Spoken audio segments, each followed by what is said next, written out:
Hello everyone. आज हम class 10 के साइंस का फर्स्ट चैप्टर रासायनिक अभिक्रिया का अध्ययन करेंगे।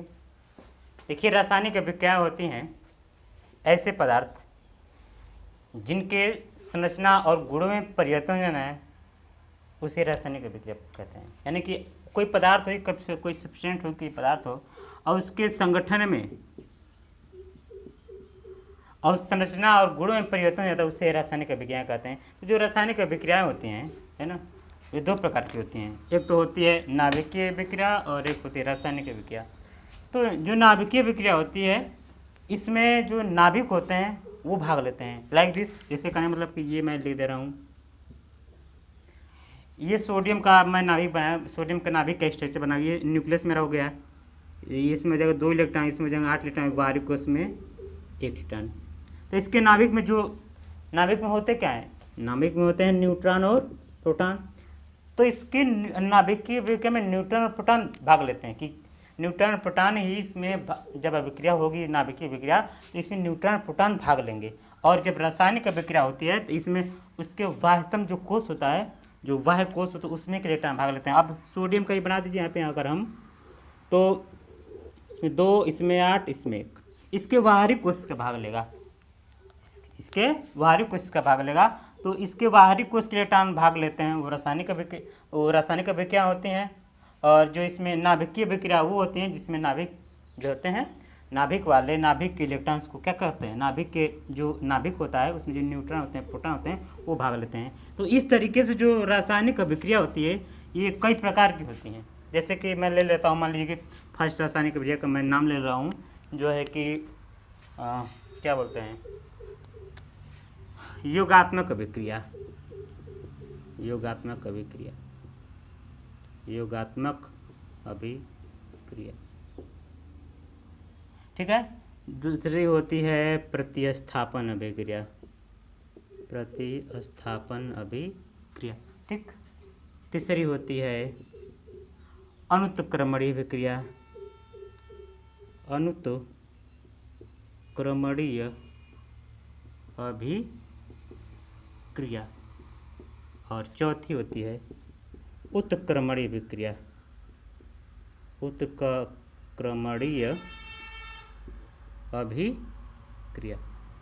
अभी बहुत सारी अभिक्रियाएं होती हैं उत्क्रमणीय। अब अपघटन अभिक्रिया, वियोजन अभिक्रिया। फिलहाल अभी इसको समझ लेते हैं, है ना, लिख चले लेते हैं।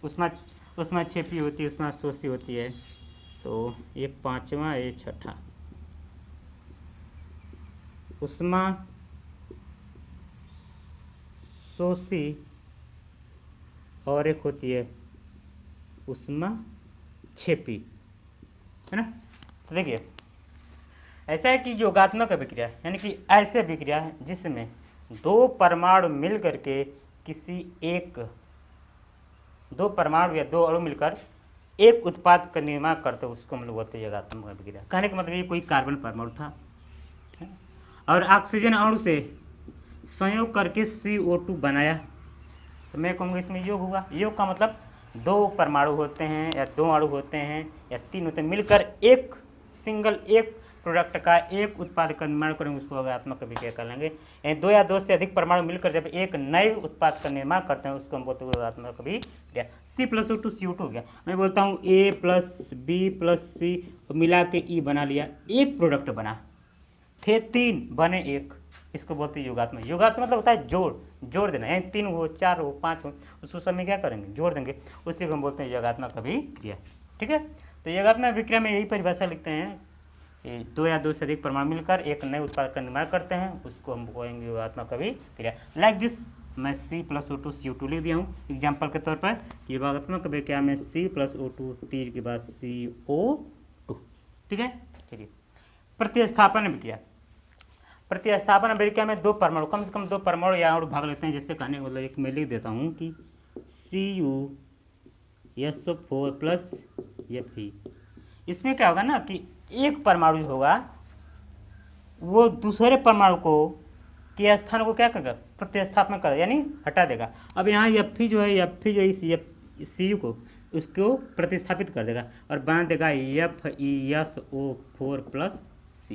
यानी प्रतिस्थापन अभिक्रिया में वो होता है कि जो इसमें जो है स्थान क्या हो जाते हैं, चेंज हो जाते हैं, है ना। द्विविस्थापन होता है, एक विस्थापन होता है। तो हालांकि अभी मैं देख रहा हूँ प्रतिस्थापन में स्थान क्या हो जाएगा, चेंज हो जाएगा कि कोई परमाणु उसके स्थान का, उसके जो कॉपर था इसके स्थान को किसने ले लिया, Fe ले लिया, FeSO4 प्लस Cu बना दिया। यहाँ पर मैं कह दूंगा कि प्रतिस्थापन अभिक्रिया है। प्रतिस्थापन अभिक्रिया में स्थान क्या हो जाता है, चेंज होता है। किसी परमाणु की जगह कोई दूसरा परमाणु क्या आ जाता है, उससे हम बोलते हैं प्रतिस्थापन अभिक्रिया। ठीक, चलिए अनुक्रमणीय अभिक्रिया के बारे में बोलते हैं। अनुक्रमणीय अभिक्रिया ऐसे अभिक्रिया जो सिर्फ एक ही दिशा में चलती है। कहने का मतलब ये है कि कुछ ऐसे भी लोग होते हैं जो आगे भी चलते हैं पीछे भी चलते हैं। तो यहाँ मैं ले लेता हूँ KClO3, तीर के बाद KCl प्लस O2, ये 2 और 3O2। ठीक है, यहाँ पे देखिए इस तीर का बहुत ही मतलब है कि अनुक्रमणीय अभिक्रिया में क्या होता है कि वह अभिक्रिया जो सिर्फ एक ही दिशा में चलती हो उसी को हम बोलते हैं अनुत्क्रमणीय अभिक्रिया। अब ये दोनों बड़े सिंपल है। PCl5 ये हो जाएगा PCl3 प्लस Cl2। अब देखिए ये उत्क्रमणीय है, ये अनुत्क्रमणीय है। तो इसमें कोई ज़्यादा जानने की बात नहीं है कि ये जो है उत्क्रमणीय यानी ऐसे अभिक्रिया जो सिर्फ एक ही दिशा में चलती हो उसको हम बोलेंगे अनुत्क्रमणीय अभिक्रिया। और उत्क्रमणीय अभिक्रिया ऐसे अभिक्रिया जो दोनों दिशा में चलती है, यानी कि PCl5 से PCl3 प्लस Cl2 बनता है और PCl3 प्लस Cl2 से PCl5 बनता है। यानी इससे ये बना लेंगे और इससे ये बना लेंगे। कहने का मतलब कि ये जल है। जल किस रूप में है, ठोस रूप में है ना। इसको आप क्या करेंगे, ठंडा कर दीजिए। क्या करेंगे, ठंडा करेंगे। यही जल तब भी जरा ये बर्फ के रूप में आ जाएगा, किसमें, बर्फ के रूप में। और अगर हम क्या करेंगे, इसको गर्म कर दें, क्या कर देंगे, गर्म कर देंगे जल, यानी बर्फ जो है बर्फ को गर्म कर देंगे, जल ठोस के रूप में है। ठीक है, यहाँ ठंडा करेंगे तो गड़बड़ जाएगा। यहाँ पे गर्म कर दे रहे हैं ठोस को, गर्म करने पर ये जल किसमें, द्रव अवस्था में चला जाएगा। ये ठोस अवस्था में था, जब जल को आप गर्म करते हैं ठोस अवस्था में गर्म करेंगे तो जल द्रव अवस्था में चला जाएगा। और इसी जल द्रव को अगर आप क्या करेंगे, ठंडा कर देंगे तो ये ठोस अवस्था में चला जाएगा। यानी कि आगे भी चल रहा है पीछे भी चल रहा है। आप लकड़ी को जलाएंगे तो ऐसा नहीं कि लकड़ी कोयला बन जाए, कोयले से फिर लकड़ी बन जाएगी, है ना। और यहाँ पे क्या हो रहा है कि जल को गर्म कर दे रहे हैं, जल अगर ठोस है, जल जो है बर्फ के रूप में है, उसको गर्म कर देंगे तो द्रव के रूप में आ जाएगा, और द्रव के रूप में है तो ठंडा कर देंगे तो ठोस के रूप में आ जाएगा। यानी कि दोनों तरफ चल रहा प्रोसेस, ऐसे प्रोसेस दोनों तरफ चलते हैं। यानी ऐसे विक्रिया जो दोनों दिशा में चलती है, आगे भी और पीछे भी, इसको हम बोलते हैं कौन सी विक्रिया, उत्क्रमणीय विक्रिया। और अनुक्रमणीय विक्रिया ऐसे विक्रिया जो सिर्फ एक ही दिशा में चलती है। यानी कहने का मतलब ऐसे विक्रिया जो एक ही दिशा में चलती हो उसको अनुक्रमणीय, और ऐसे विक्रिया जो दोनों दिशा में चलते हैं उसको बोलते हैं उत्क्रमणीय। एग्जाम्पल आपके सामने है। ठीक है, तो ऊष्माशोषी ऊष्माक्षेपी, ये भी बड़ा सिंपल है कि ऐसी विक्रिया ऊष्माशोषी, शोषी मतलब सोखना यानी लेना, ऐसी विक्रिया जो ऊष्मा को क्या करती हैं, लेती हैं, उसी को हम लोग बोलते हैं ऊष्माशोषी अभिक्रिया। जैसे मैं लिखता हूँ N2 प्लस O2, तीर के बाद 2